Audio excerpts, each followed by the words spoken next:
إن الحمد لله نحمده ونستعينه ونؤمن به ونتوكل عليه ونعوذ بالله من شرور أنفسنا ومن سيئات أعمالنا من يهده الله فلا مضل له ومن يضلله فلا هادي له وأشهد أن لا إله إلا الله وحده لا شريك له وأشهد أن محمدا عبده ورسوله أرسله بالهدى ودين الحق ليظهره على الدين كله ولو كره المشركون اللهم صل على محمد وعلى آل محمد كما صليت على إبراهيم وعلى آل إبراهيم إنك حميد مجيد اللهم بارك على محمد وعلى آل محمد كما باركت على إبراهيم وعلى آل إبراهيم إنك حميد مجيد أما بعد فإن خير الكلام كلام الله وخير السنن سنن محمد صلى الله عليه وسلم وشر الأمور محدثاتها وكل محدثة بدعة وكل بدعة ضلالة وكل ضلالة في النار يا أيها الذين آمنوا اتقوا الله حق تقاته ولا تموتن إلا وأنتم مسلمون أعوذ بالله من الشيطان الرجيم بسم الله الرحمن الرحيم ولقد أرسلنا رسلا من قبلك وجعلنا لهم أزواجا وذرية وما كان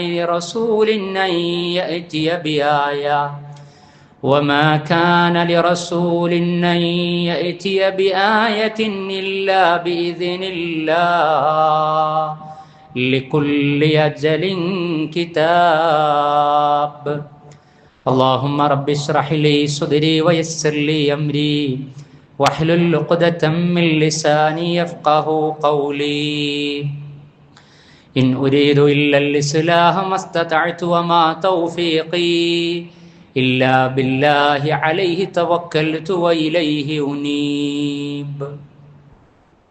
ബഹുമാന്യരായ സഹോദരി സഹോദരന്മാരെ, സ്നേഹം നിറഞ്ഞ സത്യവിശ്വാസി വിശ്വാസിനികളെ, പരമകാരുണ്യകനും കരുണാവാരിധിയുമായ പടച്ച റബ്ബിൻ്റെ പരിശുദ്ധ ദീനീ വിധിവിലക്കുകളെ ഏറെ പവിത്രതയോടെ ജീവിതത്തിൻ്റെ അവസാന സമയം വരെ നിലനിർത്തുന്ന മുത്തഖീങ്ങളായ മുസ്ലിമീങ്ങളിൽ ഉൾപ്പെടണമേ എന്ന് ആമുഖമായി എന്നെയും തുടർന്ന് നിങ്ങളെയും ഉണർത്തുകയാണ്, തഖ്വ കൊണ്ട് വസിയത്ത് ചെയ്യുകയാണ്. അള്ളാഹുവിൻ്റെ റിളയും മഹബ്ബത്തും നേടിയെടുക്കുന്നതിന് സൽക്കർമ്മനിരതമായ ജീവിതം നിലനിർത്തുന്ന മുവഹിദുകളിൽ അവൻ നമ്മെ ഉൾപ്പെടുത്തി അനുഗ്രഹിക്കുമാറാകട്ടെ. വിശുദ്ധ ഖുർആനിലെ 13-ാം അധ്യായം സൂറത്തുർ റഅദിലെ 38-ാമത്തെ ആയത്താണ് ആമുഖമായി എന്നെയും നിങ്ങളെയും ഓതി കേൾപ്പിച്ചിട്ടുള്ളത്. അല്ലാഹു സുബ്ഹാനഹു വ തആല ഈ ആയത്തിലൂടെ പ്രവാചകന്മാരിലടക്കം നിർവഹിക്കപ്പെട്ട കുടുംബജീവിതത്തിൻ്റെ വൈവാഹിക വിഷയങ്ങളെയും ഇണകൾ, മക്കൾ തുടങ്ങിയ കാര്യങ്ങളെയും സംബന്ധിച്ചാണ് അറിയിക്കുന്നത്. വലഖദ് അർസൽനാ റുസുലൻ മിൻ ഖബ്ലിക, പ്രവാചകരെ താങ്കൾക്ക് മുമ്പും നാം പ്രവാചകന്മാരെ നിയോഗിച്ചിട്ടുണ്ട്. വജഅൽനാ ലഹും അസ്വാജൻ വദുരിയ്യ, അവർക്ക് ഇണകളും മക്കളും ഉണ്ടായിരുന്നു. അവർക്ക് ഇണകളെയും മക്കളെയും നാം സംവിധാനിച്ച് നൽകിയിട്ടുണ്ട്. അപ്പോൾ പ്രവാചകൻ മുഹമ്മദ് നബി സല്ലല്ലാഹു അലൈഹി വസല്ലമക്ക് മുമ്പ് നിയോഗിക്കപ്പെട്ട പ്രവാചകന്മാരിൽ കുടുംബ ദാമ്പത്യ ജീവിതമുണ്ടായിരുന്നു.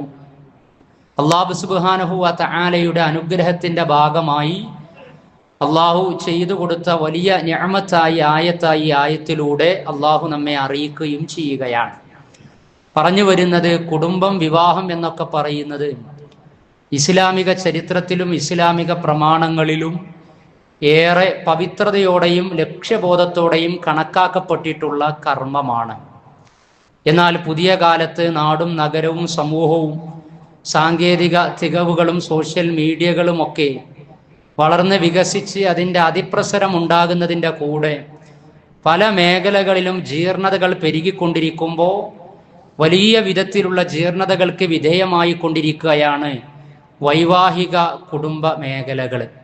കുടുംബ ജീവിതത്തിൻ്റെ ഫസ്റ്റ് സ്റ്റെപ്പാണ് ദാമ്പത്യവും അതിൻ്റെ മുന്നോടിയായുള്ള വിവാഹവും എന്ന് പറയുന്നത്. ഇസ്ലാമിക സമൂഹത്തിൻ്റെ സവിശേഷതകൾ, ഇപ്പം ഗ്രൂക്ക് എന്ന് പറയുന്ന ഒരു ഓൺലൈൻ ചാറ്റ് GPT ഗ്രൂക്ക് എന്നൊക്കെ പറയും, AI കാലത്ത് നമുക്ക് വിവരവിജ്ഞാന മേഖലകളിൽ ഉപയോഗപ്പെടുത്തുന്ന ആപ്ലിക്കേഷൻസ് ആണ്, സംവിധാനങ്ങളാണ്. അതിൽ പോലും അതൊരു മുസ്ലിം സെറ്റപ്പിൽ മുസ്ലിം കൺസെപ്റ്റിൽ നിർമ്മിക്കപ്പെട്ടതല്ല. പക്ഷേ ഗ്രൂപ്പിൽ ഇസ്ലാമിക സമൂഹം എന്തുകൊണ്ടാണ് വിശ്വാസത്തിലും ആചാരത്തിലും അനുഷ്ഠാനത്തിലുമൊക്കെ സവിശേഷമായി വ്യത്യസ്തമായി ഇതര വിഭാഗങ്ങൾക്കിടക്ക് നിന്ന് സ്വത്വം സംരക്ഷിച്ച് ജീവിക്കുന്നത് എന്ന് ചോദിച്ചു കഴിഞ്ഞാൽ അവർക്ക് നിയതമായ പ്രമാണങ്ങളുണ്ട്, ജീവിത രീതികളുണ്ട്, അവരുടെ വിശ്വാസം ഇന്ന രൂപത്തിലാണ്, അതേപോലെ തന്നെ അനുഷ്ഠാന മുറകളുണ്ട്, ആചാരങ്ങളുണ്ട്.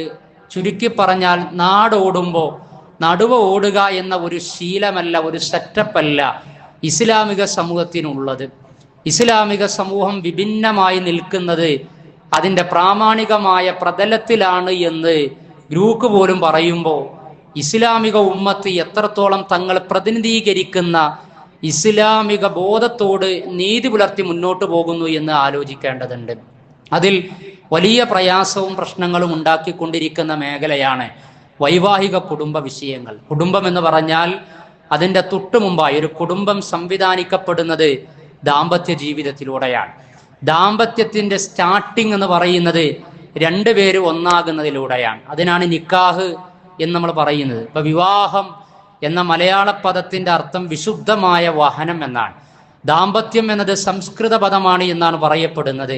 ദാമ്പത്യം എന്ന വാക്കിന്റെ അർത്ഥം അഴിച്ചു മാറ്റാനാവാത്ത കെട്ട് എന്നാണ്. വിശുദ്ധ ഖുർആനിലെ 4-ാം അധ്യായം സൂറത്തുൻ നിസായിൽ നിക്കാഹ് ഖുതുബകളിൽ പലപ്പോഴും നമ്മൾ കേൾക്കാറുണ്ട്, വിവാഹം എന്ന വിശുദ്ധമായ വഹനത്തെയും ദാമ്പത്യം എന്ന അഴിച്ചു മാറ്റാനാവാത്ത കെട്ടിനെയും വിശുദ്ധ ഖുർആനിലെ 2 പദാവലികളിലൂടെ പടച്ചറബ് പ്രയോഗിച്ചത് മീസാക്കൻ ഖലീല, ബലിഷ്ഠമായ കരാറ് എന്നാണ്. ആ കരാറ് അതിശക്തമായി നിലനിൽക്കുന്നതിന് വേണ്ടി നിരന്തരമായി ഉണ്ടാകേണ്ടതിനെ കുറിച്ചാണ് വിശുദ്ധ ഖുർആനിലെ 30-ാം അധ്യായം സൂറത്തുർ റൂമിലെ 21-ാമത്തെ ആയത്തിൽ വജഅല ബൈനക്കും മവദ്ദതൻ വറഹ്മ, അല്ലാഹു സുബ്ഹാനഹു വ തആലയാണ് നിങ്ങൾക്കിടയിൽ മവദ്ദത്ത്, പ്രണയവും റഹ്മത്ത്, കാരുണ്യവും നിക്ഷേപിച്ച് നൽകിയിട്ടുള്ളത്. അത് അള്ളാഹുവിന്റെ അനുഗ്രഹത്തിന്റെ ഭാഗമാണ്. നിങ്ങൾ അങ്ങനെ ഇണക്ക ഇമ്പ പൊരുത്തമുള്ള ദാമ്പത്യ ജീവിതം നയിച്ച് നീങ്ങുവാനുള്ള കാരണമെന്ന് അറിയിക്കുന്നുണ്ട്. പക്ഷെ ഞാൻ പറഞ്ഞു വരുന്നത്, ഈ ഇത്തരത്തിൽ പ്രാമാണികമായ അകമ്പടികളോടെ ആത്മീയ ആരാധന നിറവിലും നിറത്തിലും സംഘടിപ്പിക്കപ്പെടേണ്ട ഇബാദത്തിനെ ഇസ്ലാമിക ഉമ്മത്ത് എത്രമേൽ മലീമസമാക്കിക്കൊണ്ടിരിക്കുന്നു എന്നത് നമ്മളൊന്ന് വീക്ഷിച്ചാൽ മതിയാകുന്നതാണ്. ഏറെക്കുറെ മതബോധമുള്ള കുടുംബങ്ങളിൽ വരെ വിവാഹത്തിന്റെ ദിനങ്ങളും വിവാഹവുമായി ബന്ധപ്പെട്ട കാര്യങ്ങളും കൺസെപ്റ്റുകളും എത്തുമ്പോൾ അത് ഇന്നൊരു ദിവസമല്ലേ, അതല്ലെങ്കിൽ അങ്ങനെയൊക്കെ അല്ലേ എന്ന നിലക്ക് മാതാപിതാക്കളും ഉത്തരവാദിത്തപ്പെട്ട ആളുകളുമൊക്കെ അതിന് മൗനം സമ്മതം എന്ന നിലക്ക് നിൽക്കുന്ന നിലപാടെടുക്കുന്ന കാഴ്ചകളും കണ്ടുവരികയാണ്. അവിടെ അല്ലാഹു സുബ്ഹാനഹു വ തആലയുടെ ദീനിന്റെ വിധിവിലക്ക് നിശ്ചിത സമയങ്ങളിൽ ലംഘിച്ചു കഴിഞ്ഞാൽ പിന്നീട് ഖത്തീബ് നിക്കാഹിന്റെ വേളയിൽ ബറക്കത്തിന് വേണ്ടി പ്രാർത്ഥിക്കുമ്പോൾ അവരുടെ ജീവിതത്തിലുടനീളം ആ ബറക്കത്ത് നിലനിൽക്കുമെന്ന് നമ്മൾ ആഗ്രഹിക്കുന്നത് വ്യാമോഹമാണ്. അതിന് അതിൻ്റെതായിട്ടുള്ള നടപടിക്രമങ്ങൾ, മാനദണ്ഡങ്ങളൊക്കെ പൂർത്തിയാക്കണം. പക്ഷെ ഇന്ന് വിവാഹം, അതിൻ്റെ തൊട്ടു മുമ്പ് നടക്കുന്ന പെണ്ണുകാണൽ ചടങ്ങുകൾ, ഓരോ പ്രദേശത്തും ആ പ്രദേശത്തിൻ്റെ വ്യത്യാസങ്ങൾക്കനുസരിച്ച്, അതേപോലെ തന്നെ കുടുംബങ്ങളുടെ സാമ്പത്തിക നിലയനുസരിച്ച്, മറ്റ് പല ഫാക്ടേഴ്സിനും അനുസരിച്ച് ഇതിങ്ങനെ മാറിക്കൊണ്ടിരിക്കുകയാണ്. എന്നാൽ അല്ലാഹു സുബ്ഹാനഹു വ തആലയുടെ ദീനിലാകട്ടെ വിവാഹം എന്ന് പറയുന്നത് ലളിതമാണ്, ആരാധനാ നിറവിൽ സംഘടിപ്പിക്കപ്പെടേണ്ടതാണ്, പുരോഹിത പ്രധാനമല്ലാത്തതാണ്. രണ്ടാളുകൾ ഒന്നായിത്തീരുമ്പോൾ ആ രണ്ടാളുകൾക്ക് പ്രത്യേകം പ്രയോറിറ്റി നൽകപ്പെട്ടതുമാണ്. അതിനാണ് പ്രവാചകൻ സല്ലല്ലാഹു അലൈഹി വസല്ലമ സഹാബികളോട് പോലും പറഞ്ഞത്, നിങ്ങൾ കഴിക്കാൻ ആഗ്രഹിക്കുന്ന, വിവാഹിതരാകാൻ ആഗ്രഹിക്കുന്നത് ഏത് പെണ്ണിൽ നിന്നാണോ വലിയ ആണിന്റെ വിഷയത്തിലും അതേപോലെ തന്നെ പ്രതിശ്രുത വരൻ വധുവിന്റെ വിഷയത്തിലും കാണണം, അന്വേഷണം നടത്തണം എന്ന നിഷ്കർഷയും നിബന്ധനയും വെച്ചിട്ടുള്ളത്. പ്രവാചകൻ സല്ലല്ലാഹു അലൈഹി വസല്ലമയുടെ സഹചരൻ മുഈറത്ത് ബിൻ ശുഅബ റളിയല്ലാഹു അൻഹു പ്രവാചകനോട് പറഞ്ഞു, ഞാനിങ്ങനെ കല്യാണം കഴിക്കാൻ പോവുകയാണ് എന്ന്. ആ സമയത്ത് പ്രവാചകൻ പ്രതിവചിച്ചു ചോദിച്ചു, നീ കല്യാണം കഴിക്കാൻ ആഗ്രഹിക്കുന്ന പെണ്ണിനെ നീ കണ്ടിട്ടുണ്ടോ എന്ന്. ഇല്ല, കുടുംബവും ഗോത്രമൊക്കെ മനസ്സിലാക്കിയിട്ടുണ്ട് എന്ന്. അപ്പോൾ പ്രവാചകൻ പറഞ്ഞു, പോരാ, നീ കാണണം. അനിൽ മുഈറത്ത് ബിൻ ശുഅബ റളിയല്ലാഹു അൻഹു അന്നഹു ഖതബ ഇംറഅതൻ, ഒരു സ്ത്രീയുമായി വിവാഹാലോചന അന്വേഷിക്കുകയാണ്.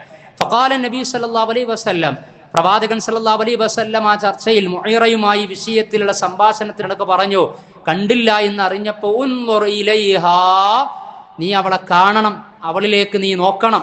ഫഇന്നഹു അഹ്റാ അൻ യുദമ ബൈനകുമാ ഐ അഹ്റാ അൻ തദൂമൽ മവദ്ദത ബൈനകുമാ, നിങ്ങൾക്കിടയിൽ ഇപ്പോൾ കണ്ട് പിന്നീട് വിവാഹിതരായി നിക്കാഹിന് ശേഷം നല്ല രൂപത്തിൽ മബദ്ധത്തോടെ റഹ്മത്തോടെ നിങ്ങളുടെ ദാമ്പത്യ പ്രയാണം മുന്നോട്ട് പോക്ക് ആഗ്രഹിക്കുന്നു എങ്കിൽ അതിന്റെ ആദ്യഘട്ടമാകുന്ന പെണ്ണ് കാണൽ അഥവാ അതിന്റെ സെലക്ഷൻ നടത്തൽ, ആ സന്ദർഭത്തെ നീ ഏറ്റവും നല്ല രൂപത്തിൽ ഉപയോഗപ്പെടുത്തണം, കാണണം എന്ന് പറയാൻ. അതാണ് ഉൻദുർ ഇലൈഹാ, നീ അവളിലേക്ക് നോക്കണം എന്ന് പറയാൻ. അപ്പൊ നോക്കണം, പെണ്ണ് കാണണം, അതിലൊരു സംശയമില്ല. വളരെ ലളിതമായി പെണ്ണിനെ കാണാൻ ആഗ്രഹിക്കുന്നവൻ പോയി കാണണമെന്നാണ്. ഇനി കുടുംബത്തിലെ ഒന്നോ രണ്ടോ ഉത്തരവാദിത്തപ്പെട്ട ആളുകളും ഉണ്ടാകാം. ഇവിടെ മുഈറത്ത് ബിൻ ശുഅബയോടാണ് പറഞ്ഞത്, നീ അവളെ കാണണമെന്ന്. നീ കാണാൻ പോകുന്ന സമയത്ത് ഒരു ലോറി നിറച്ച്, ഒരു ബസ് നിറച്ച്, അതല്ലെങ്കിൽ ഇന്നത്തെ കാലത്ത് ഏതൊക്കെ വാഹനങ്ങളിൽ പാരാവാരങ്ങളായിട്ട് ആൾക്കൂട്ടങ്ങളായിട്ട് ഒരു വീട്ടിൽ ചെന്ന് ഏതൊക്കെ രൂപത്തിൽ അവിടെ ഒരു പെണ്ണ് കാണലുമായി ബന്ധപ്പെട്ട് ഇന്ന് കാട്ടിക്കൂട്ടിക്കൊണ്ടിരിക്കുന്ന കുറേ കോലങ്ങളുണ്ട്, കുറേ രൂപങ്ങളുണ്ട്. ആ രൂപത്തിലേക്കുള്ള ഒരു ഇശാറത്തും പ്രവാചകൻ സല്ലല്ലാഹു അലൈഹി വസല്ലം നൽകിയില്ല എന്ന് മാത്രമല്ല, മുഈറയോടാണ് നീ കാണണം, കണ്ടു ഉറപ്പുവരുത്തണം എന്ന് പറയാൻ. അതതിന്റെ മതവും അതിന്റെ മനഃശാസ്ത്രവുമാണ്.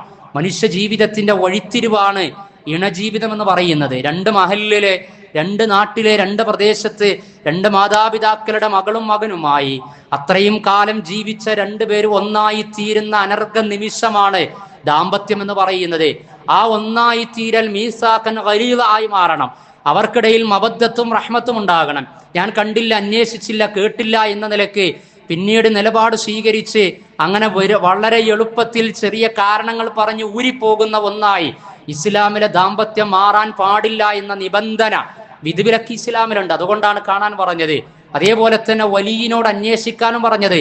ഇത്രയും കാലം 10, 20, 21 വയസ്സ് വരെ പോറ്റി വളർത്തി ഭക്ഷണം നൽകി, വസ്ത്രം നൽകി, സംരക്ഷണം നൽകി, ദീനും ദുനിയാവും ഒക്കെ ആവോളം നൽകി, ഇനി ഒരുത്തന്റെ കയ്യിൽ ഏൽപ്പിച്ചു കൊടുക്കുന്ന സമയത്ത് ആ ഏൽപ്പിക്കപ്പെടുന്ന കൈകൾക്ക് പരലോകം വരെ എത്തി നിൽക്കുന്ന കരാറാണ് എന്ന റെസ്പോൺസിബിലിറ്റി മനസ്സിലാക്കി ഏറ്റെടുക്കാനുള്ള പക്വതയും പാകതയും ഉണ്ടോ എന്ന് അന്വേഷിക്കാൻ പറഞ്ഞത്. അല്ല, രണ്ടു കൂട്ടർ അന്വേഷിക്കണം.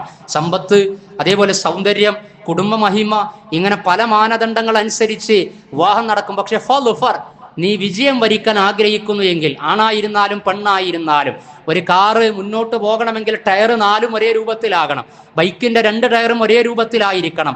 ആദർശം, ആത്മീയത, തസ്കിയത്ത്, തർബിയത്ത്, തഖ്വ, പരലോകബോധം, സ്വർഗം, നരകം ഇത്യാദി വിഷയങ്ങൾ, ഇസ്ലാമിന്റെ ഷിആറുകൾ, വിശ്വാസ കാര്യങ്ങൾ, അനുഷ്ഠാന മുറകൾ, പെരുമാറ്റ മര്യാദകൾ, ഇതൊക്കെയാ ഫദ്ഫർ ബിദാത്തി ദീൻ എന്ന് പറഞ്ഞാൽ. ദീനുള്ളവന് സെലക്ഷൻ നടത്തണം എന്ന് പറഞ്ഞാൽ അപ്പൊ അത് അന്വേഷിച്ച് കണ്ടെത്തണം. ആ രൂപത്തിലായിരിക്കണം. ദീനിന്റെ പൊരുത്തത്തിലൂടെ ഒന്നിച്ച് മനോഹരമായി നീങ്ങുന്ന ഒരു ജീവിതം നീ കരുപ്പിടിപ്പിക്കണം. ഇതാണ് പ്രവാചകൻ സല്ലല്ലാഹു അലൈഹി വസല്ലമയുടെ നിഷ്കർഷ എന്ന് പറയുന്നത്. സ്വന്തം പിതാവിനെ തെരഞ്ഞെടുക്കാൻ സാധിക്കൂല, മാതാവിനെ തെരഞ്ഞെടുക്കാൻ കഴിയില്ല. രക്തബന്ധങ്ങളിലെ സഹോദരനെ, സഹോദരിയെ സെലക്ഷൻ നടത്താനുള്ള ഓപ്ഷൻ നൽകിയിട്ടില്ല എങ്കിൽ എൻ്റെ ജീവിതത്തിലേക്ക് കടന്നു വരുന്ന പെണ്ണിന്റെ ദീനീ ബോധം, എൻ്റെ മക്കൾക്ക് ജന്മം കൊടുക്കുന്ന എൻ്റെ പ്രിയതമയുടെ ദീനീ ബോധം, അതേപോലെ എൻ്റെ മകളെ വേൾക്കുന്ന, അവളെ വിവാഹം കഴിക്കുന്നവന്റെ ദീനീ ബോധം,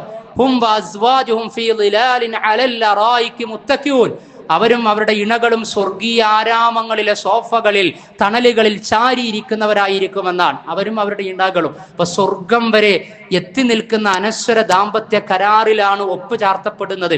അതിന് ആത്മീയമായും ഐഹികമായും ലിറ്ററസി, സാക്ഷരത ഉണ്ടാകണം. ഫളുഫർ ബിദാത്തിനുണ്ടാകണം. അപ്പം അതിൻ്റെ ഭാഗമായി കാണേണ്ടവർ കാണേണ്ടവളെ കാണണം, അങ്ങോട്ടും ഇങ്ങോട്ടും. അത് പെണ്ണായിരുന്നാലും ആണായിരുന്നാലും രണ്ടുപേരും. അതാണ് പിതാവ് മകളെ നിർബന്ധിക്കരുത് എന്നാണ്. മകള് പറയാൻ എനിക്ക് അദ്ദേഹത്തോടൊരു സംതൃപ്തി, സാറ്റിസ്ഫാക്ഷൻ അല്ല, ഞാൻ സാറ്റിസ്ഫൈഡ് അല്ല എന്ന് പറഞ്ഞു കഴിഞ്ഞാൽ നിർബന്ധം ചെലുത്താൻ പാടില്ല എന്ന്.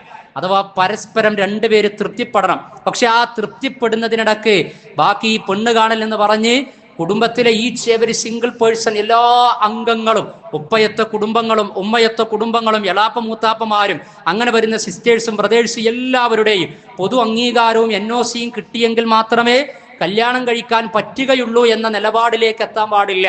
അല്ലെങ്കിൽ അങ്ങനെ ഒരു തടസ്സം നിൽക്കുന്ന രീതിയുമില്ല. വിവാഹിതരാകാൻ ആഗ്രഹിക്കുന്ന രണ്ടുപേരെ കണ്ട് അവർക്കിടക്ക് പൊരുത്തവും തൃപ്തിയുടെയും അടയാളങ്ങൾ, അനുഭവങ്ങൾ അഥവാ അടയാളങ്ങൾ, തോന്നലുകൾ ആ നോട്ടത്തിൽ ഉണ്ടായിക്കഴിഞ്ഞാൽ മറ്റ് പ്രശ്നങ്ങളൊന്നുമില്ല. ദീനീപരായ കാര്യങ്ങളും ഓക്കെയാണ് എങ്കിൽ പിന്നെ വിവാഹത്തിന് വേണ്ടി ബാക്കിയുള്ളവർ വഴിമാറിക്കൊടുക്കണം. മറ്റ് ഭൗതികമായ കാര്യങ്ങൾക്കുപരി ആത്മീയമായ കാര്യങ്ങൾക്ക് പ്രാധാന്യം കൊടുക്കണം. അതിനു വേണ്ടിയിട്ടായിരിക്കണം കുടുംബ സംവിധാനങ്ങളും മഹല്ല് സംവിധാനങ്ങളും കാരണവന്മാരും ഒക്കെ ഒത്താശ ഒരുക്കേണ്ടത്. അതല്ലാതെ നാട്ടിൽ നടന്നുകൊണ്ടിരിക്കുന്ന ഒരുപാട് ചടങ്ങുകൾ, കാര്യങ്ങൾ. ഇപ്പോൾ പെണ്ണ് കാണൽ എന്ന് പറഞ്ഞ്, പെണ്ണ് കാണുക എന്ന് പറഞ്ഞാൽ ഈ പറഞ്ഞ ഇത്രയും ലളിതാണ്. വിവാഹം തന്നെ ഇസ്ലാമിൽ ലളിതാണ്. വിവാഹ ദിനത്തിൽ നടക്കുന്ന കാര്യങ്ങൾ ഇസ്ലാമിൽ ലളിതമാണ് എങ്കിൽ, വിവാഹ ദിനത്തിൽ നടക്കുന്ന കാര്യം ഇസ്ലാമിൽ ലളിതമാണ് എങ്കിൽ, അതിൻ്റെ തൊട്ട് മുമ്പായി അതിന് സംഘടിപ്പിക്കപ്പെടുന്ന പെണ്ണ് കാണൽ അതിനേക്കാളും എത്രയോ ലളിതമായിരിക്കും. എന്നാൽ വിവാഹത്തിന്റെ ദിനത്തിലെ ചെലവിനേക്കാളും വലിയ ചിലവുകളാക്കിക്കൊണ്ട് പെണ്ണ് കാണൽ ചടങ്ങുകളെ മാറ്റിക്കൊണ്ടിരിക്കുകയാണ്. കണ്ടെയ്നറുകളിലും JCBകളിലും മിഠായി വന്നുകൊണ്ട് ഇറക്കുകയാണ്. ഏതാണ് ഈ കാലം? ഏതാണ് ഈ ലോകം? ഗസയിൽ നടക്കുന്നത് എന്താ? പലസ്തീനിൽ നടക്കുന്നത്? ഈ രാജ്യത്തിന്റെ നിലവിലെ current status of our Islamic ഉമ്മ മാർജിനലൈസിങ്, അധികവൽക്കരണങ്ങൾ നടന്നുകൊണ്ടിരിക്കുമ്പോൾ, വഖഫ് വരുമ്പോൾ, ഇസ്ലാമോഫോബിക് അന്തരീക്ഷം ഉണ്ടാകുമ്പോൾ ഇസ്ലാമിക ഉമ്മത്ത് ഏറെ ഹൃദ്യതയോടെ, ആദർശബോധത്തോടെ, അനുഷ്ഠാന പരതയോടെ, സദാചാര സ്വഭാവ സംസ്കാര മേഖലകളിൽ, വ്യക്തി, ദാമ്പത്യം, കുടുംബം, സമൂഹം, സാമ്പത്തികം, സഹജീവി സ്നേഹം, സർവ്വ മേഖലകളിലും ഇസ്ലാമിന്റെ പ്രമാണങ്ങൾക്കനുസരിച്ചുകൊണ്ട് ജീവിതത്തെ ചിട്ടപ്പെടുത്തി ഈ കെട്ടകാലത്തെ ആത്മസംസ്കരണം കൊണ്ട് അതിജീവനം നടത്തേണ്ട ഒരു സമയത്ത് എന്തൊക്കെയാണ് ഈ ഉമ്മത്ത് കാട്ടിക്കൂട്ടിക്കൊണ്ടിരിക്കുന്നത്? കോവിഡ് കാലവും ലോക്ക്ഡൗണും 3, 4, 5 ആളുകളെ വെച്ച് നിക്കാഹ് നടത്തി അള്ളാഹു നമ്മെ മെരുക്കി കളഞ്ഞിട്ടുണ്ട്. അതിൽ നിന്നൊക്കെ ഒരു തുറവി നൽകിയപ്പോൾ വീണ്ടും നമ്മൾ ആഢ്യത്വം കാണിച്ച്, കുടുംബ മഹിമ കാണിച്ച്, സമ്പത്തിന്റെ വലിയത് കാണിച്ചുകൊണ്ട് പല പേക്കോലങ്ങളായി മാറിക്കഴിഞ്ഞാൽ പടച്ചറബിന് പിടിക്കാൻ അധിക സമയം വേണ്ടി വരികയില്ല എന്ന് നമ്മൾ മനസ്സിലാക്കണം. ഖാറൂനിന്റെയും ഹാമാനിന്റെയും മുൻഗാമികളുടെയും സമ്പത്തിന്റെ ആധിക്യം കൊണ്ട് അഹങ്കരിച്ചവരുടെ കഥകളൊക്കെ വിശുദ്ധ ഖുർആൻ വിശദീകരിക്കുന്നത് വെറുതെയല്ല. അതുകൊണ്ട് ഇസ്ലാമിലെ വിവാഹം ലളിതമാണ്. ഇസ്ലാമിലെ വിവാഹം ഇബാദത്താണ്, ആരാധനയാണ്. അത് ബറക്കത്തിന് വേണ്ടിയുള്ള തേട്ടമാണ്, വംശവർദ്ധനവിലേക്ക് നയിക്കുന്നതാണ്, സദാചാര ധാർമ്മിക വിശുദ്ധിക്ക് വേണ്ടിയുള്ളതാണ്. ലൈംഗിക വിശുദ്ധിയുടെ ഏറ്റവും ഉദാത്തമായ സെലക്ഷനാണ് ഇസ്ലാമിലെ വിവാഹം എന്ന് പറയുന്നത്. അല്ലാഹു സുബ്ഹാനഹു വ തആല അത്തരത്തിൽ വൈവാഹിക ദാമ്പത്യ കുടുംബ ജീവിതത്തെയും അതിൻ്റെ മുന്നോടിയായുള്ള ചടങ്ങുകളെയും ഒക്കെ കരുതലോടെ കണക്കാക്കാൻ കാര്യബോധം കാണിക്കുന്നവരിൽ നമ്മെ ഉൾപ്പെടുത്തി അനുഗ്രഹിക്കുമാറാകട്ടെ.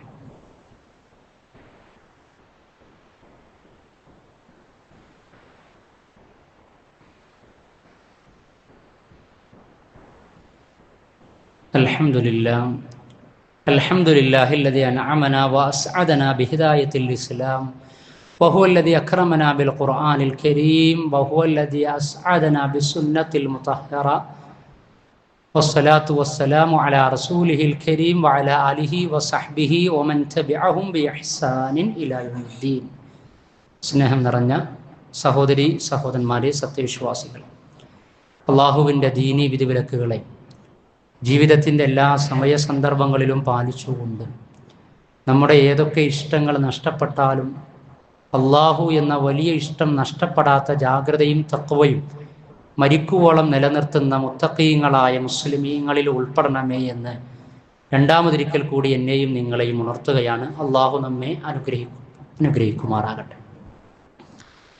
വിവാഹവുമായി ബന്ധപ്പെട്ട് പ്രവാചകൻ സല്ലല്ലാഹു അലൈഹി വസല്ലമ യുവാക്കളെ പ്രേരണ നൽകിക്കൊണ്ട് അറിയിച്ച ഹദീസിൽ ഇങ്ങനെ നമുക്ക് കാണാം. അൻ അബ്ദുല്ലാഹി ഇബ്നു മസ്ഊദ് ഖാല ഖാല ലനാ റസൂലുള്ളാഹി സ്വല്ലല്ലാഹു അലൈഹി വസല്ലം യാ മഅ്ശറ ശബാബ്, അല്ലയോ യുവ സമൂഹമേ, മനിസ്തതാഅ മിൻകുമുൽ ബാഅത ഫൽയതസവ്വജ്, നിങ്ങളിൽ ആർക്കാണോ ബാഅത്ത് എത്തിയത് എങ്കിൽ, ബാഅത്ത് എന്ന് പറഞ്ഞാൽ ഒരു പെണ്ണിനെ പോറ്റാനുള്ള ശാരീരികവും മാനസികവും സാമ്പത്തികവുമായ സ്ഥിരത, പക്വത, അത് എത്തിക്കഴിഞ്ഞാൽ നിങ്ങൾ വിവാഹിതരാകണം. ഫഇന്നഹു അഗള്ളു ലിൽ ബസർ, നിങ്ങളുടെ കണ്ണ് ഇതര ചിന്താഗതികളിൽ നിന്ന്, അസാൻമാർഗിക പ്രവണതകളിൽ നിന്ന്, ലൈംഗിക വൈകൃതങ്ങളിൽ നിന്ന്, ആഭാസങ്ങളിൽ നിന്ന് നിങ്ങളുടെ കണ്ണിനെ നിയന്ത്രിക്കാനും താഴ്ത്തുവാനും അത് വഴിയൊരുക്കുന്നതാണ്. വഅഹ്സനുൽ ഫർജ്, ലൈംഗിക വിശുദ്ധിയിലേക്ക് തീർച്ചയായിട്ടും അത് വേദിയൊരുക്കും. വമല്ലം യസ്തതി ഫഅലൈഹി ബിസ്സൗം, പ്രായമെത്തിയിട്ടും വൈകാരിക തലമെത്തിയിട്ടും വിവാഹം കഴിക്കാതെ മുന്നോട്ട് പോവുകയാണെങ്കിൽ പിന്നീട് അവൻക്ക് ലൈംഗിക സദാചാര വിശുദ്ധിക്ക് നല്ലത് ഫഅലൈഹി ബിസ്സൗം, അവൻ നോമ്പ് നോൽക്കട്ടെ എന്നാണ്. ഫഇന്നഹു ലഹു വിജാ, അത് അവൻക്കൊരു പരിചയായി തീരുന്നതാണ്. അപ്പോൾ പ്രായമെത്തിക്കഴിഞ്ഞാൽ തീർച്ചയായിട്ടും വിവാഹിതരാകണം. കുടുംബം ആ വിഷയത്തിൽ ശ്രദ്ധിക്കണം, സമൂഹവും ആ വിഷയത്തിൽ ശ്രദ്ധിക്കണം. പ്രവാചകന്റെ മറ്റൊരു ഹദീസിലുണ്ട്, വിവാഹപ്രായം എത്തിയിട്ട് അതിന് അവസരം കിട്ടാതെ, പെണ്ണ് കിട്ടാതെ പ്രയാസപ്പെടുന്ന ആളുകൾ ഒരു സമൂഹത്തിൽ ഉണ്ടായിക്കഴിഞ്ഞാൽ അതേപോലെ ദീനീബോധത്തോടുകൂടി ജീവിക്കുക, അതിനനുസരിച്ച് വിവാഹം ആഗ്രഹിക്കുക. പക്ഷേ കല്യാണം നടക്കാത്ത ഗതി വന്നു കഴിഞ്ഞാൽ, കല്യാണം നടത്തി കൊടുക്കാതെ വന്നു കഴിഞ്ഞാൽ, അതിനവസരം ഉണ്ടാക്കി കൊടുക്കാതെ വന്നു കഴിഞ്ഞാൽ നാട്ടിൽ അനർത്ഥങ്ങൾ, കുഴപ്പങ്ങൾ ഉണ്ടാകുന്നതിനെ നിങ്ങൾ സൂക്ഷിക്കണമെന്ന് പറയാൻ പല കാരണങ്ങളും പറഞ്ഞ് വിവാഹം വേണ്ട എന്ന് വെക്കുന്നവർ, വൈകിപ്പിക്കുന്നവർ, അങ്ങനൊക്കെയുള്ള പ്രവണത വന്നുകൊണ്ടിരിക്കുകയാണ്. അതും ഈ ഉമ്മത്ത് മഹല്ല് സംവിധാനങ്ങൾ ഏറെ സൂക്ഷ്മതയോടെ കൈകാര്യം ചെയ്യണം. കാരണം പുതിയ കാലം അറിയാം, LGBTQ, ജെൻഡർ ന്യൂട്രാലിറ്റി, ലിബറലിസം, തോന്നിവാസം ഏത് കോലത്തിലേക്കും എങ്ങനെയും ആകാം എന്ന നിലക്ക് പോയിക്കൊണ്ടിരിക്കുമ്പോൾ അതിൻ്റെയൊക്കെ ഒരു ഇമ്പാക്റ്റ്, അതിൻ്റെയൊക്കെ ഒരു സ്വാധീനം സ്വാഭാവികമായും നമ്മുടെ മക്കളിലും നമ്മുടെ കുടുംബഘടനകളിലും ഉണ്ടാകും. അപ്പോൾ വിവാഹം വേണ്ട എന്ന് വെക്കുന്നതിൻ്റെ കാരണം എന്താണ്? വൈകിപ്പിക്കുന്നതിൻ്റെ കാരണം എന്താണ്? വിദ്യാഭ്യാസം, മറ്റുള്ള കാര്യങ്ങൾ മാത്രമാണ്? പ്രായം കൂടുന്നതിനനുസരിച്ച് പിന്നീട് അവരുടെ ഫ്യൂച്ചർ, ഭാവി എന്തായിത്തീരും? വെറും വിദ്യാഭ്യാസം മാത്രം കിട്ടിയിട്ട് കാര്യമില്ല. ആത്മീയമായ വിദ്യാഭ്യാസം കിട്ടണം, സാംസ്കാരികമായ തനിമ നിലനിൽക്കണം. അതേപോലെ തന്നെ മക്കൾ പിറവിയെടുക്കുമ്പോൾ ആരോഗ്യമുള്ളവരായി തീരണം. ഏത് പ്രായത്തിലാണോ വൈവാഹിക ജീവിതവും വൈവാഹിക ജീവിതത്തിലെ ലൈംഗിക ബന്ധത്തിന്റെ ഒക്കെ ഉചിതമായ സമയമെങ്കിൽ ആ സമയത്ത് വിവാഹം കഴിപ്പിക്കുക എന്നത് കുടുംബത്തിന്റെ ബാധ്യത കൂടിയാണ്. പല കാരണങ്ങൾ പറഞ്ഞ് ഒഴിവാകുന്നതിനിടക്ക് വിദ്യാഭ്യാസം മാത്രമല്ല, പല എൻഗേജ്മെന്റുകളും അങ്ങനെയാ.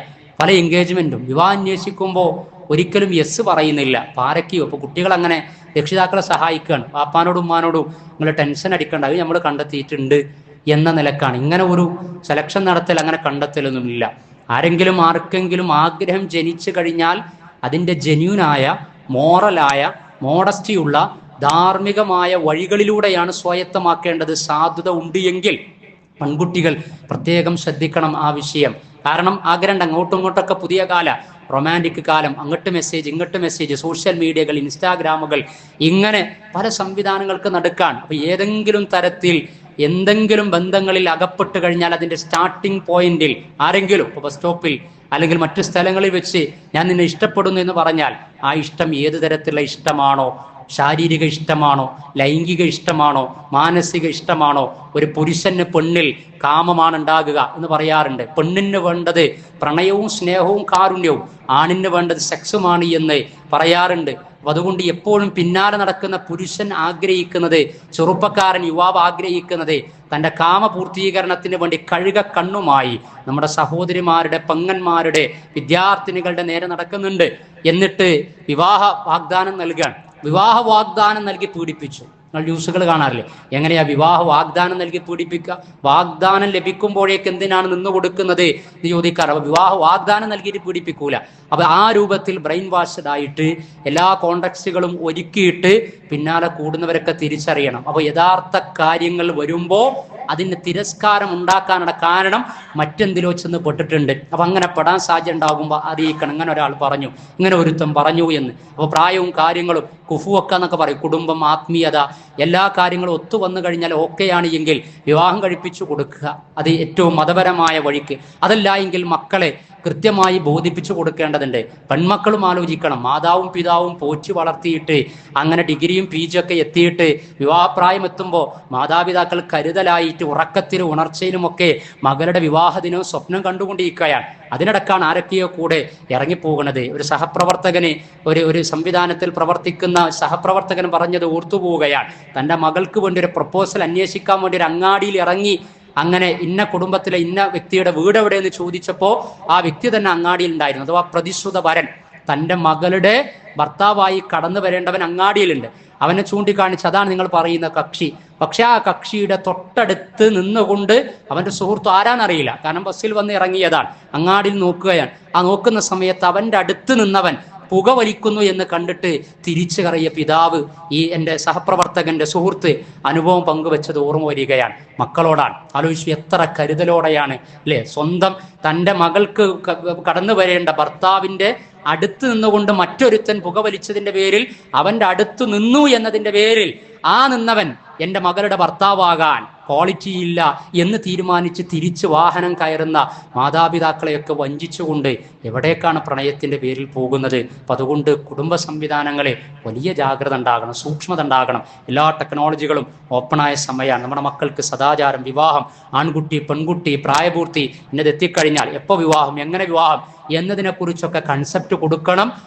ഉപബോധ മനസ്സിലേക്ക് ദീന് കൃത്യമായി അങ്കുരിക്കപ്പെടുന്നതിന് മുമ്പ് ഇസ്ലാം പാഠശാലയാകുന്ന മദ്രസയിൽ പ്രായപൂർത്തിയാകുന്നതിന്റെ മുമ്പേ ഏതാനും ചില കാര്യങ്ങളൊക്കെ പഠിച്ചുപോയി.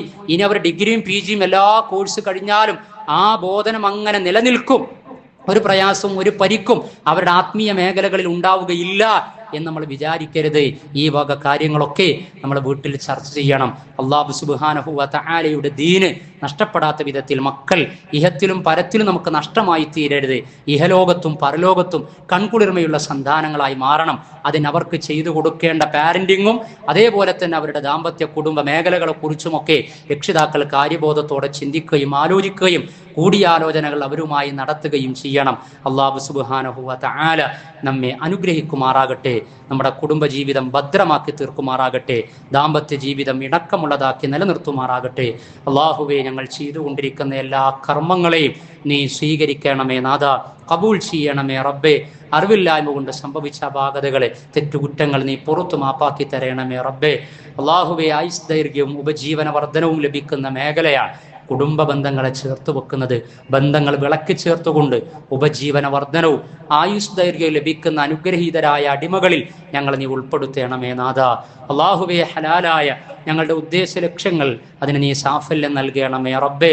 അള്ളാഹുവേ, പ്രയാസകരമായ അസുഖങ്ങൾ, ശാരീരിക അവശതകൾ, വ്യതകൾ, സാമ്പത്തിക ഞെരുക്കങ്ങളുമായി മുന്നോട്ട് പോകുന്ന ഒരുപാട് സുഹൃത്തുക്കൾ ഞങ്ങൾക്കിടക്ക് അള്ളാഹുവേ, അവർക്കെല്ലാം നീ ആശ്വാസം നൽകണമേ നാഥ.